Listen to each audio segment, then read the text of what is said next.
Radio Vissou. Votre web radio locale.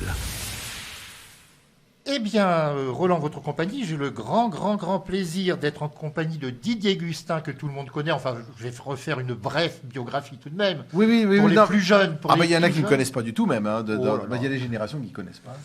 Alors donc, vous êtes comédien. Vous avez surtout été connu à une époque essentiellement comme imitateur. Ah bah oui, tout à fait. Et, alors, en ce qui me concerne, je ferai une petite remarque. Il y a beaucoup d'imitateurs, dirons-nous, qui appuient un petit peu sur les tics de langage des autres, tandis que vous avez vraiment la voix naturelle. On a vraiment vous ne forcez pas sur certains tics de langage. J'essaye d'avoir la voix des gens. Quand je vais dans le Nord. Connaissez le Nord? Tout à fait. Moins 50. Non, mais c'est vrai, 60.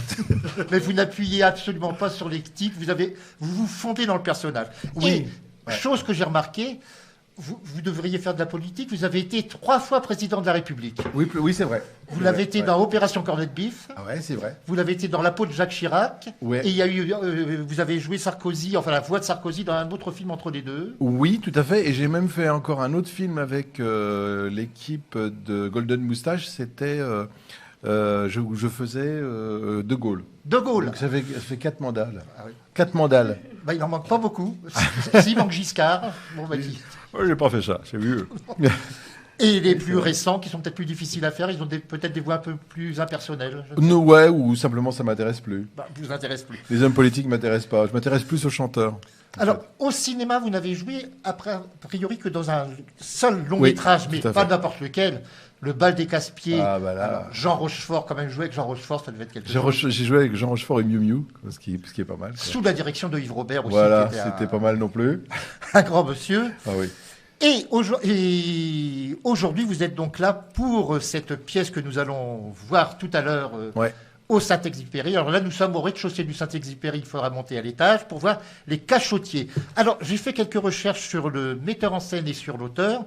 Le metteur en scène a déjà fait une 40aine de mises en scène déjà. Oui. C'est Olivier Massé. Et Olivier Massé, ça fait très longtemps qu'on avait envie de travailler ensemble.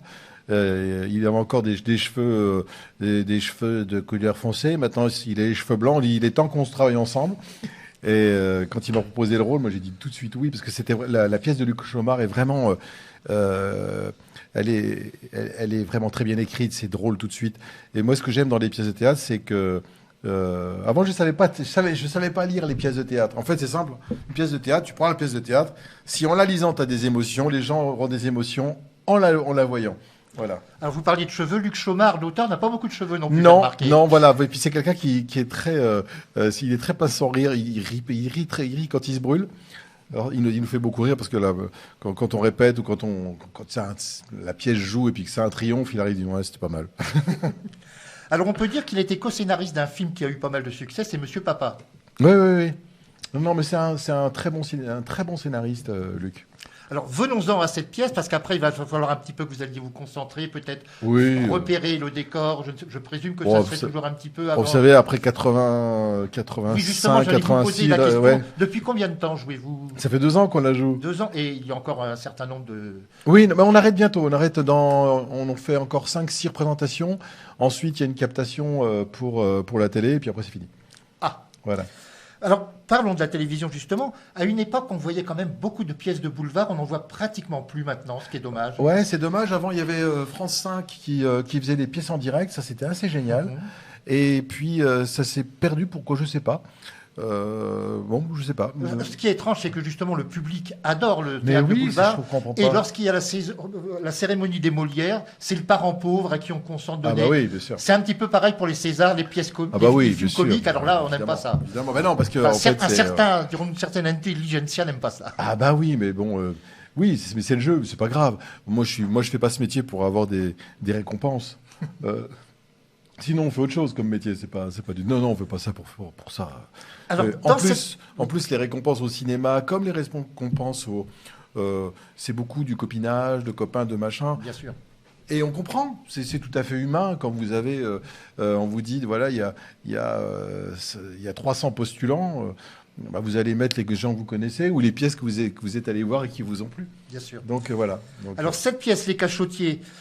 vous êtes un des principaux acteurs, Ouais. mais il n'y a pas que vous dans cette pièce. Ce n'est Non. pas un one-man show. Non, pas du tout. Alors, il y a Thierry Beccaro, que tout le monde connaît également. Qui joue, comme ça je vais vous dire, qui joue un psy dépressif.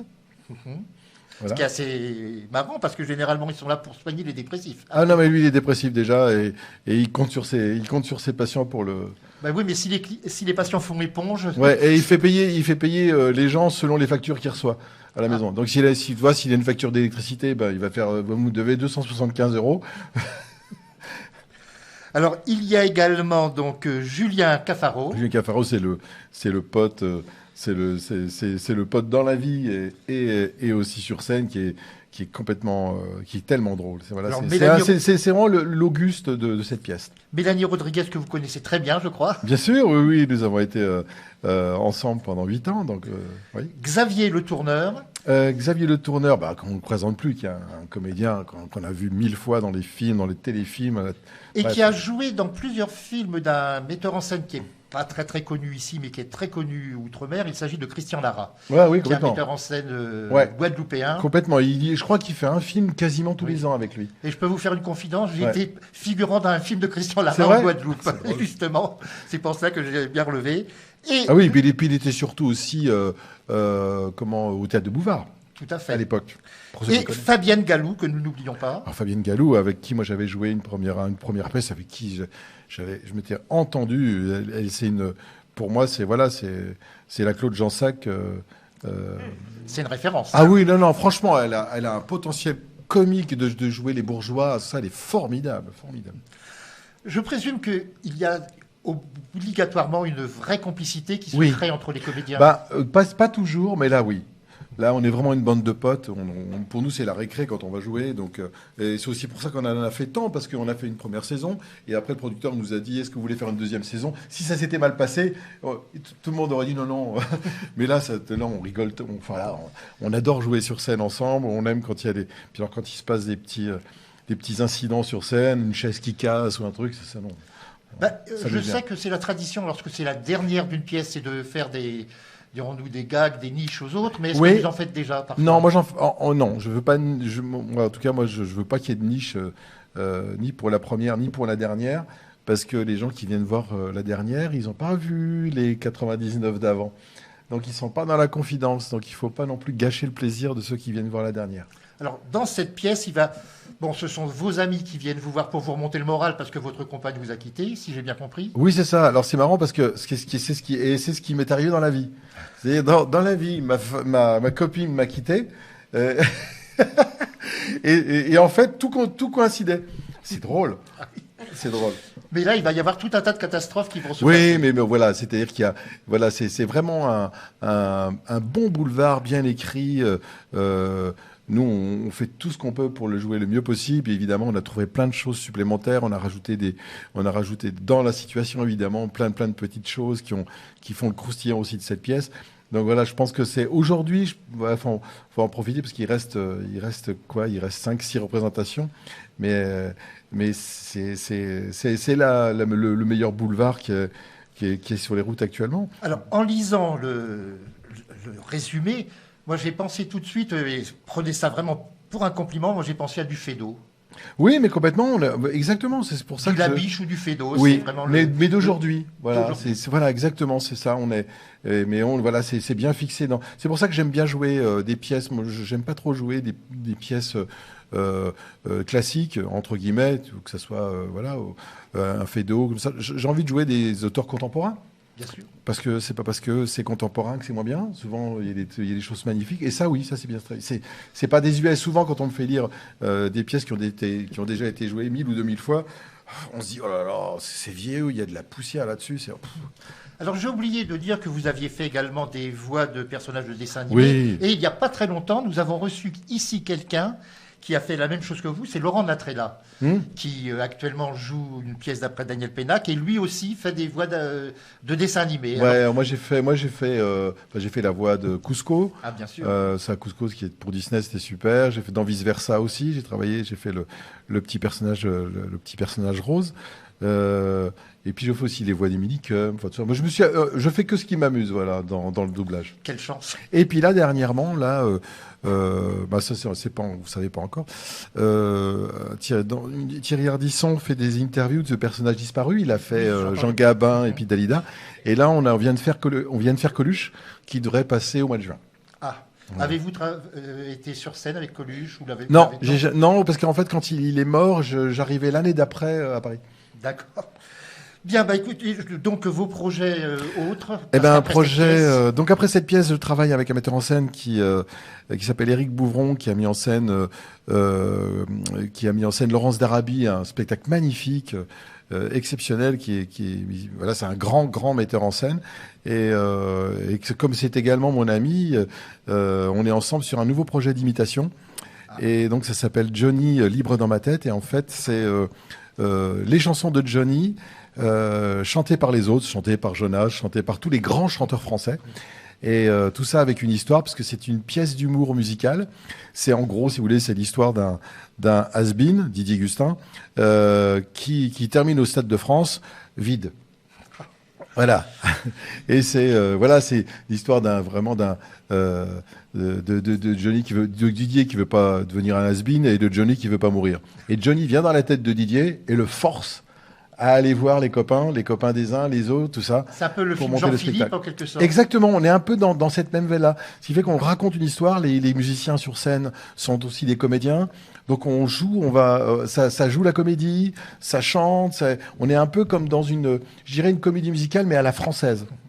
Alors, nous allons terminer en parlant d'imitation, puisque c'était quand même ce qui vous a rendu célèbre. Est-ce que, lorsqu'on imite la voix de quelqu'un, il faut qu'on aime cette personne? Est-ce qu'on peut imiter la voix de quelqu'un qu'on déteste? Oui, bien sûr. Mais on le fait peut-être pas de la même façon, non? Non, c'est différent. Il y a des gens, voilà, on a des affinités. Je me souviens que quand j'étais allé voir le film Uranus, j'étais ressorti avec 3 imitations, quoi. Uranus, il y a Daniel Prévost, Philippe Noiret, il y avait Philippe Noiret, Jean-Pierre Marel également, Depardieu. J'étais sorti avec la voix de Depardieu aussi de ce film. Oui. Il y avait aussi Lucchini. Lucchini, c'est le premier jour où j'ai fait Lucchini. Ah. Ouais. Merci à vous. Nous allons vous libérer. Tiens, j'ai une anecdote. Ah oui, ça fait plaisir. Donc c'est vrai. D'ailleurs, je crois qu'on la reprend aussi dans le spectacle avec Johnny. C'est une vraie anecdote. C'est Fabrice Lucchini qui a raconté ça. Il devait faire le film Jean-Philippe. Il appelle Camus. Camus, je vous appelle parce que je voudrais bien prendre contact avec Johnny pour le film. Bien sûr, je vous donne le numéro. Tenez, appelez-le. Alors, Lucchini fait le numéro. Oui, allô? Ah, bonjour Johnny, c'est Fabrice Lucchini. Qu'est-ce qui se passe? Il rappelle.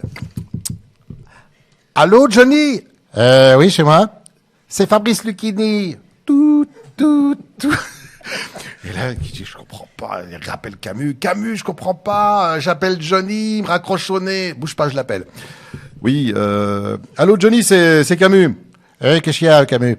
Je t'appelle parce qu'il y a Fabrice Lucchini qui essaye de te joindre. Je connais pas de kiné qui s'appelle Fabrice. Ça ne m'étonne pas de lui. Et c'était vrai, c'est une vraie anecdote. Je vous remercie infiniment. Alors tout à l'heure, nous allons aller vous applaudir, bien évidemment. Ah oui, venez rigoler. Ouais. Et puis peut-être aurons-nous l'occasion de reparler un petit peu après le spectacle. Avec plaisir. Vous restez confiné dans votre loge. Non, nous ne sommes pas en sucre. Non, mais c'est vrai que, alors, puisque Sylvia, qui s'occupe du Syntex, elle est avec nous, elle est restée dans son coin discrète, mais c'est vrai que la plupart des comédiens qui viennent, après, ont plaisir, mais on sent que ce n'est pas une corvée de venir voir les spectateurs après. Oh non, et ça, c'est vraiment agréable. C'est ce que j'aime, moi dans le théâtre ou dans le one man, en tout cas dans la scène. En général, c'est qu'après, on peut discuter avec les gens. Alors, qu'est-ce que ça vous a plu? Oui, on a adoré. Ou alors, ils vous font des petites remarques. Moi, j'adore ça. Ce qui n'est pas possible avec le cinéma. Une fois que vous allez jouer, rentrez chez vous. Puis, voilà, pas trop de selfies quand même, parce que c'est pour ça qu'ils deviennent après complètement égocentrés. Et pour le spectacle, Johnny, on aura le plaisir de l'accueillir au Syntex. On en a déjà discuté. Le projet me plaît beaucoup. Oui, beaucoup. Sylvia, merci. Tu seras la première. Ça va plaire à notre public aussi beaucoup. Ah ouais, le spectacle va être magnifique et ça va être un beau spectacle. On est déjà bien avancé dans les répétitions. On va vraiment... J'ai hâte de revenir alors. Voilà. Alors rendez-vous à 20h30 aujourd'hui. Pendant 1h30 à peu près le spectacle. Pendant 1h30, 1h45. Et puis rendez-vous après avec le Johnny qui s'appellera donc Johnny Libre dans ma tête. Ça sera avec grand plaisir. Merci. Voilà. Merci à l'équipe. Merci. Radio Vissou. Votre web radio locale. Radio Vissou. Votre web radio locale.